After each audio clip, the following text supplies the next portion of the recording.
First and foremost, I want to give all praise, honor, and glory to Yahweh, Ba'ashem, Yahushai, Ba'ashem, Rakah, Kodash. Yahweh, so this world ignorantly calls God. Yahweh Shai, so this world ignorantly calls Jesus. Bahashem means in the name, Rakah means spirit, and Kodash means holy. And that's on the Paleo Hebrew. Also, to give double honors to the elder bishops and apostles of Great Millstone that taught me this truth. Today's lesson, I wanted to go into the Bristol Psalter. Okay, and the Bristol Psalter is pretty much a pocket-sized 11th century manuscript containing Greek text of the Psalms followed by the biblical Odes. And it's pretty much a picture of the Israelites, of David, of Joseph, okay, and how they looked, okay, dark skin. And these images, this information, is something that has been hidden from generations to generations, and this is ultimately the biggest information ever hid from humanity is this right here: who the true Hebrew Israelites are, so-called Latino, Negro, and Native Americans. But I'm gonna play the video and just show you what it says, show you what it looks like. So here you have King David in the middle, right? And these pictures were made in the 11th century, right? So this is from the 11th century, and they're painting pretty much all the historical figures of the Bible, all the Israelites. So David in the middle playing the harp, and his associates around him.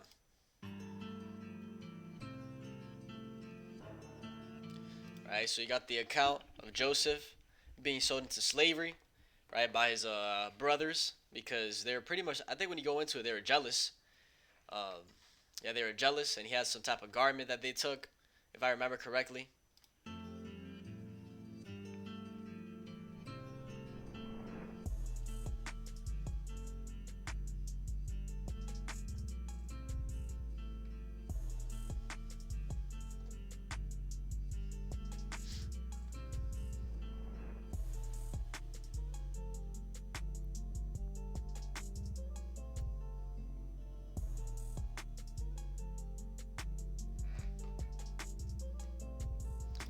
Right, and here it says Christ's entry into Jerusalem with disciples.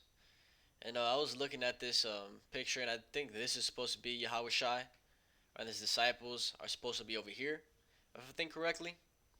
Right, but the same thing, if you were to zoom in into that strongly, right, he'd be dark skinned, right, not pale how they paint him to be.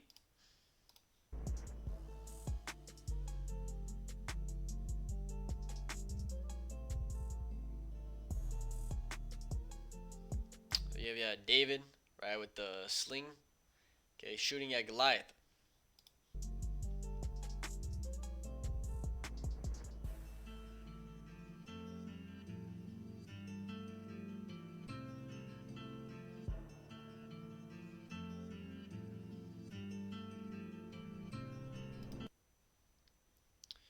Right, and that's the point, is that the proof of the black monarchy of England during the Middle Ages. And that's the point, is that, right, first, the Hebrew Israelites were dark skinned. And second, during the so-called Middle Ages, okay, from roughly 400 to 1400, dark-skinned people, Israelites, were ruling the entire region. Okay, and that was actually Bible prophecy. Let's read it in Revelation chapter 20, and I'll start at verse 1. It says, "And I saw an angel come down from heaven, having the key of the bottomless pit, and a great chain in his hand. And he laid hold on the dragon, that old serpent, which is the devil and Satan, and bound him 1,000 years." Okay, when it's talking about the dragon, the old serpent, the devil, and Satan, when you go into the breakdown, it's talking about the Edomites, right, so-called white people. It says, "And cast him into the bottomless pit," it's talking about Europe, "and shut him up, and set a seal upon him, that he should deceive the nations no more, till the 1,000 years should be fulfilled. And after that he must be loosed a little season." Okay, and that's the point, is that the Edomites, so-called white people, they had a seal upon them, a spiritual seal, that no matter what they wanted to do, okay, no matter how much they wanted to get into power, all their efforts, for 1,000 years, none of it was gonna work. They were gonna be at the bottom of society, the bottomless pit, okay, being complete savages, right? And it says that one of the reasons is that they should deceive the nations no more, right? Because that's their whole way of living is deceiving, okay? And this started around 400, right? If you search up the Middle Ages, it tells you that the Middle Ages were from 500 to 1400, 1500, right? Roughly 1,000 years. You search up how long were the Middle Ages, roughly 1,000 years, going into the 1,000 year period, right? What happened is that they're at the bottom of society. Right? There's actually a famous picture called the Wild Men and the Moors, showcasing the estate that they were in. Okay, if you go into the picture right here, here you have them, the Edomites, at the bottomless pit, bottom of society, right, with sticks and stones, all hairy all over, with the long beards, attacking a kingdom of dark-skinned people, the Israelites, during that time period. Middle Ages, Dark Ages, whatever you want to call it, Byzantine Empire. Okay, this is what's going on, and it was the prophecy being fulfilled, exactly as we just read. But it says that, one more time, and cast him into the bottomless pit, and shut him up, and set a seal upon him, that he should deceive the nations no more, until the 1,000 years should be fulfilled. And after that he must be loosed a little season. Right? And that's what happened is that time period, right, came to an end, 1400, 1500, and they came back to deceive the nations again.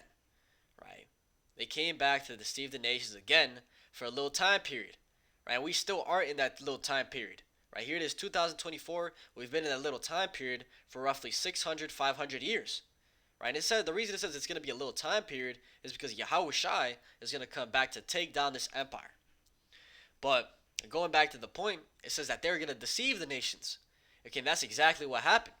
Right? All this imagery with the Israelites and how so-called Christ, Yahushua, actually looked like, all that information was completely deleted. Right? They whitewashed the pictures. It's actually called the iconoclasm. Iconoclasm. Right? Iconoclasm literally means image breaking. It refers to a recurring historical impulse to break or destroy images for religious or political reasons. Okay, that's exactly what happened. When they came back into power, 1400, 1500, right, that's when it's called the Renaissance. Right? Why is it called Renaissance?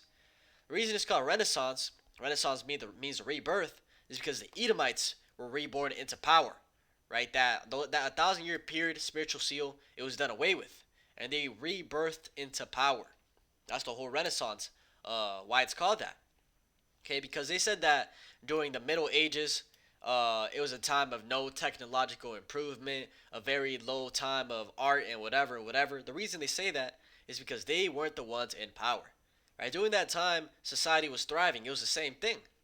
Okay, but they weren't the ones in power. And what we see, right, as soon as you search up Renaissance, because you start seeing these types of pictures. Okay, you start seeing these types of pictures, and you find that all these biblical or so-called biblical accounts, they're all white, they're all pale. Okay, and that was specifically done to hide the identity of the true Hebrews, right? To pretty much sweep the information under the rug and make themselves the gods and the powers and the chosen people of the Bible. Okay, let's read it in Job chapter 9 and verse 24. It says, the earth is given into the hand of the wicked, right? And the wicked are the Edomites, so-called white people. Okay, and they are in rulership right now. The earth is given into their hand. It says that he covereth the faces of the judges thereof. And that's exactly what they did. Renaissance iconoclasm, when they came back into power in the 1400s, they started whitewashing the images. Right? They started painting the Messiah white. Right? Painted him to be as the image of the Pope. Right? Cesare Borgia. Okay, they painted him to be like this. And people have caught hip to this information. Right? Look at this. Okay. And this picture, right, this man right here was a homosexual. Right? He had relations with his sister and with his father. Okay, and he had homosexual relations with I think it was Da Vinci. All right, it was Michelangelo, Da Vinci, or one of those. And Da Vinci, hey, look right here. Right? Let's actually pop this up, big screen. It says the Pope's son posed as Jesus Christ. Okay, and ultimately it was Da Vinci that painted, okay, Cesare to be the image of Yahushua. But it's right here, man. The image, the proof is undeniable. And that's why they call the Pope the Father. Right? Why do they call the Pope the Father? Because his son is posed to be the son of the Father, the Most High Yahweh. Okay, it's all just a facade. But it says that these Edomites, they cover the faces of the judges. Who are the judges? The Israelites. And that's exactly what they did. And hey, here it is, 2024. They still are deceiving the nations. The nations still believe that this is what the Messiah actually looked like. And that's like as a collective. Some nations have actually woke up to what's going on. Let's look at this, right? Let's look at this. Revelation 13:15, and he had power to give life unto the image of the beast, that the image of the beast should both speak and cause that the many who would not worship the image of the beast should be killed. And they're going off on this. The image of the beast is going into the New World Order, right? That's their image, what they want to do, okay? Not the picture of Cesare Borgia. It says Mary and Christ before, dark skin, and they made him white. Right? Iconoclast, a person who destroys religious images or opposes their veneration. Right? Whitewash, a white liquid that is a mixture of lime or powdered chalk and water used for making walls or ceilings white. Cesare Borgia, development false image of Christ. Under the power of the Catholic Church, Pope Alexander V1 decided that he would have his son, Cesare Borgia, used as a model for Jesus in paintings that Da Vinci was commissioned to do. These paintings emerged between 1500 and 1503, the Renaissance, once he started covering the faces of the judges. It says, if not, where and who is he? Right? So if it ain't the Edomites, then who is it? Okay, they are the only people that fit that bill. Let's see if in a different translation it says it clear. Nope. But see what else it says. All right, look at the pictures. Painted by Da Vinci. Ain't nothing new, man. This ain't nothing new. Let's read the actual biblical description of what Yahushua actually looked like in Revelation, the first chapter. So this is a Revelation chapter 1 and verse 14. It says his head and his hairs were white like wool, as white as snow, and his eyes were as a flame of fire. Right? So going into the complexion and actual appearance. So the complexion was woolly, and it was white as snow, white woolly hair. And his eyes were as a flame of fire. Okay, and it says, in his feet, like unto fine brass, as if they burned in a furnace, and his voice as the sound of many waters. Right, so fine brass, and then get that fine brass, which is already darkish, and burn it in a furnace. It's only going to get darker. So he's a dark-skinned man with white woolly hair. And that matches the exact description of the Hebrew Israelites. Right, at the end of the day, he was an Israelite out of the tribe of Judah. So, like this, man, dark skin. Look at his hands. Okay, not looking at anything like this. So I just wanted to touch on that, the brittle Psalter, and this is actually a real thing. Right, these are not made-up pictures. These are actually real things. London, British Library. Okay, manuscripts, miniatures, same pictures we just saw.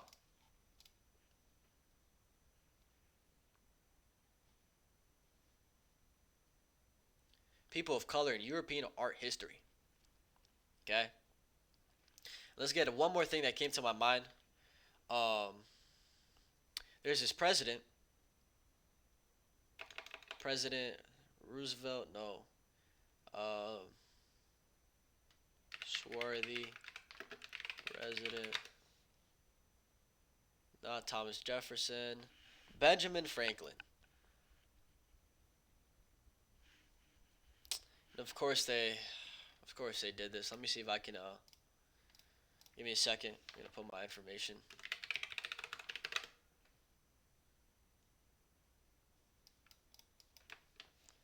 Of course. Yeah, that's unfortunate. So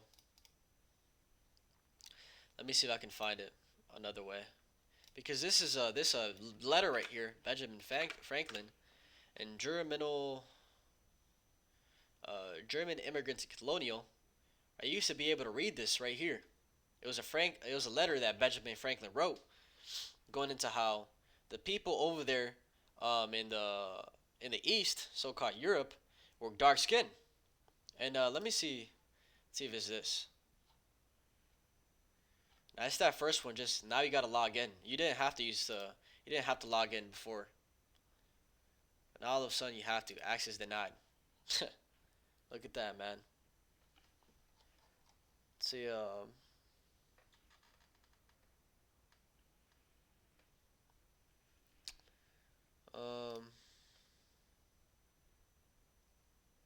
Right. This is right here. This is it. So this is part of the letter. And it'll start at verse 24. Not verse, but it says, which leads me to add one remark that the number of purely white people in the world is proportionally very small. All Africa is black or tawny, and tawny goes it's like light skin. Asia chiefly tawny. America, exclusive of the newcomers, wholly so. Going into the Northern Kingdom, so-called Latinos and Native Americans, they're also light skin, dark skin.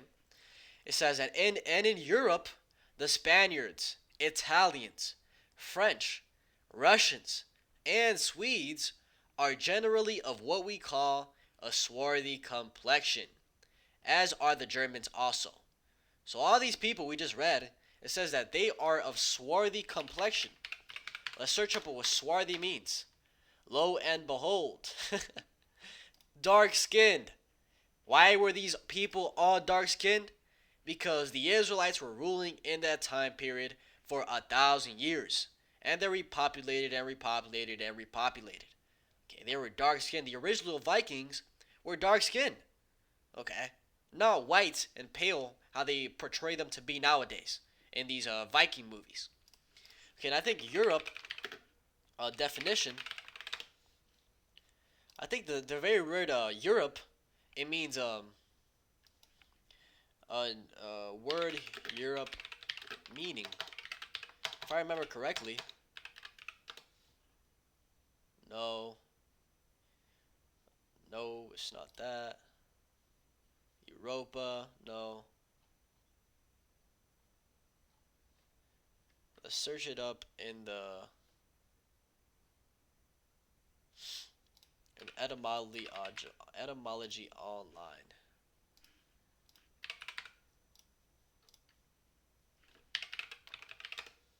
Oh. Europe goes into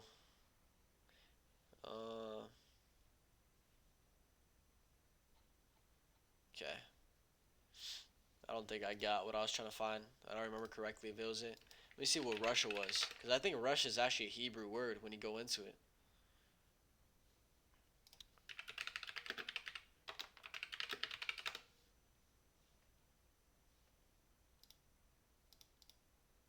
Regardless, going back to what I was reading, it says that all these, the French, Russians, Swedes, Spaniards, Italians, Germans, they were all dark-skinned, swarthy.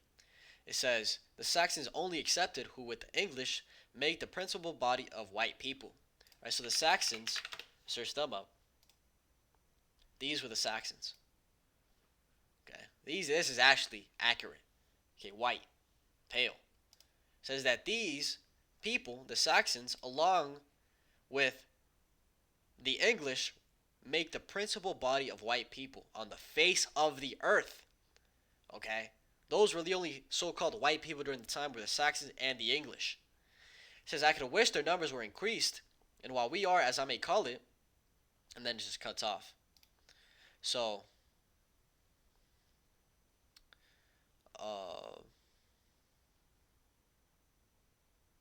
right, and this guy was a racist, man. He is actually a racist because when you go into the keep on reading, it says, I could wish their numbers were increased, and while we are, as I may call it, scouring our planet, going into the white people numbers being increased, by clearing America of woods, and so making this side of our globe reflect a brighter light to the eyes of inhabitants in Mars or Venus.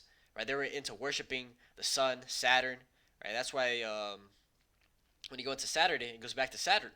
Right, the feast of Saturnalia. It's all going to Saturn worship the planets. It says, why should we, in the sight of superior beings, right? So they thought they were superior beings, being white. It says, darken its people. Why increase the sons of Africa by planting them in America, where we have so fair an opportunity by excluding all blacks and tawnies of increasing the lovely white and red? And that's a key point, is that they're not white, they're red. That's why they're called Edomites. Edom means red. Put one of these pale fools in the sun, he turns red. Okay, so just wanted to touch on that history, a little bit of information, and go and bring out this right here, the Bristol Psaltery, proof of everything we've been talking about for years upon years. And the truth is coming out now in the end, and there's nothing they can do to stop it. So hopefully this is edifying. With that, give all praise, honor, and glory to Yahweh, Ba'ashem, Yahushai, Ba'ashem, Rakakwadash, and double honors to the outer bishops and apostles of Great Millstone that taught me this truth. Shalom to elect, shalom.